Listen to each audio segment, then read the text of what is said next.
not his playground. Maybe he can bully his neighbors and allies, but he cannot bully major powers, and proving that is India. First, the US president imposed tariffs on Indian goods, 25% tariffs despite trade talks. Then he introduced a Russia angle. Trump has finally read a newspaper after 3 years. He has realized that India buys oil from Russia. And the revelation has shaken him. So his new obsession is this. Trump wants India to stop buying Russian oil. Just a short while back, he posted on social media. Listen to what he said. India is not only buying massive amounts of Russian oil, they are then, for much of the oil purchased, selling it in the open market for big profits. They don't care how many people in Ukraine are being killed by the Russian war machine. Because of this, I will be substantially raising the tariff paid by India to the USA. Thank you for your attention to this matter. Things just took a wild turn. Donald Trump, that Trump just came out swinging. And this time, his target wasn't Biden or the Democrats. Nope, he went straight for India. The man actually blasted India for buying oil from Russia. And let me tell you, that shook up the global stage. This isn't some quiet policy disagreement. Trump didn't whisper behind closed doors. He said it loud and proud. India is fueling Putin's war machine. Those were his words. And just like that, the former president stirred up a hornet's nest, not just in Washington, but in New Delhi too. Now let's break this down, because it's not just about oil. It's about alliances. It's about the world order. And it's about Trump, once again, throwing gasoline on a global fire and watching it burn. Trump's claim that India, by continuing to import cheap Russian oil, is directly undermining US sanctions and helping Vladimir Putin survive the Western squeeze. He framed it as a betrayal not just of American policy, but of American friendship. And bro, you know how Trump rolls. It wasn't diplomatic. It was raw, blunt, and borderline threatening. He called India's actions disgraceful and said if he were president, there would be consequences. Let's pause for a second. Trump, the same guy who once bragged about a great relationship with Prime Minister Modi, is now threatening sanctions and talking about re-evaluating military ties with India. That's not a small thing. We're talking about the world's two biggest democracies, usually on the same page, suddenly having beef.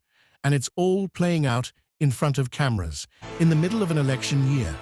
You know this isn't just policy, it's politics. Trump's trying to look tough, trying to outbid Biden on foreign policy. And he's using India as a punching bag to get the MAGA crowd fired up. But here's where it gets spicier. India didn't back down. Indian officials clapped back hard, saying their relationship with Russia is based on national interest, not American pressure. They basically told Trump, we don't take orders. And honestly, that's the mood in Delhi right now. Confident, assertive, and tired of being treated like a junior partner.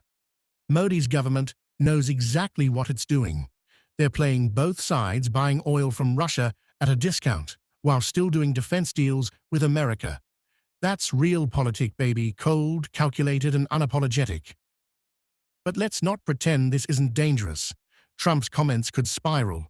You get one more viral soundbite, one more tweet, one more Fox News rant, and suddenly you've got a diplomatic crisis. Trade deals could stall. Military exercises could be paused. The Quad Alliance could start cracking. And if Trump actually wins the 2024 election, man, all bets are off. He's already talking about pulling back from NATO, cutting UN funding, and now maybe putting India on blast. That's some real chaos in the making stuff. Let's talk numbers for a second. Since the Ukraine war started, India's oil imports from Russia have skyrocketed. Before 2022, Russia was barely on India's radar for energy. But after Western countries slapped sanctions on Moscow, Russia started offering deep discounts, and India grabbed that deal with both hands. We're talking billions of dollars worth of oil flowing every month. And from India's point of view, why the hell wouldn't they? They need cheap energy for 1.4 billion people. They're not going to pay double just to make Washington happy. especially when Europe, yes, Europe is still buying Russian gas through backdoor deals. And here's the twist. Trump knows all this. He's not stupid. He's using this moment to flex, to signal that under his watch there'd be no free passes, not even for allies. That plays well to his America First base, the voters who hate foreign aid, hate globalism, and want the US to stop playing world police. But at the same time, it sends a chilling message to countries like India. You're either with us or you're against us. And that black and white worldview, it's not how diplomacy works. It's how fights start. Now, behind the scenes, the State Department and Pentagon are probably pulling their hair out. They've spent years trying to build trust with India joint military drills, defense contracts, intelligence sharing. And in one speech, Trump just lit a match to all that progress. This isn't just rhetoric. If Trump gets back in the White House, expect real fallout, tariffs, restrictions, maybe even targeting Indian tech companies operating in the US. And if that happens, get ready for a tit-for-tat economic war, or that'll hurt both sides. But don't think India's sitting still. Modi's already deepening ties with Russia and China through BRICS. India just announced plans to trade with over 20 countries in local currencies, bypassing the dollar altogether.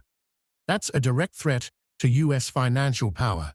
So if Trump wants to pick a fight, India's ready and they've got options. In fact, this might push India even closer to Moscow, especially if the US starts throwing punches. That's the irony. Trump's tough talk might end up weakening American influence, not strengthening it. And you know what else is wild? Trump's forgetting his own history. Back in 2020, when he was president, the US barely lifted a finger when India bought S-400 missile systems from Russia, even though Turkey got hit with sanctions for the same thing.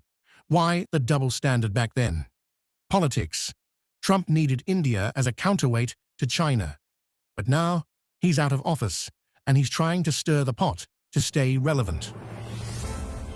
Look, whether you love Trump or hate him, this move right here, it's risky as hell. Calling out India publicly, threatening consequences, while ignoring all the context, it's not smart diplomacy. It's showboating. And the scary part, it might work politically. His base eats this stuff up. Tough on China, tough on India, tough on everybody, that's the brand. But the rest of the world is watching. And if America starts torching allies like India just to win points at home, guess who benefits? Russia, China, Iran. Every country that wants to see the US isolated. So yeah, Trump's attack on India over oil might seem like just another headline in a crazy news cycle. But peel back the layers and you'll see this could reshape alliances, trigger economic retaliation, and weaken America's global standing.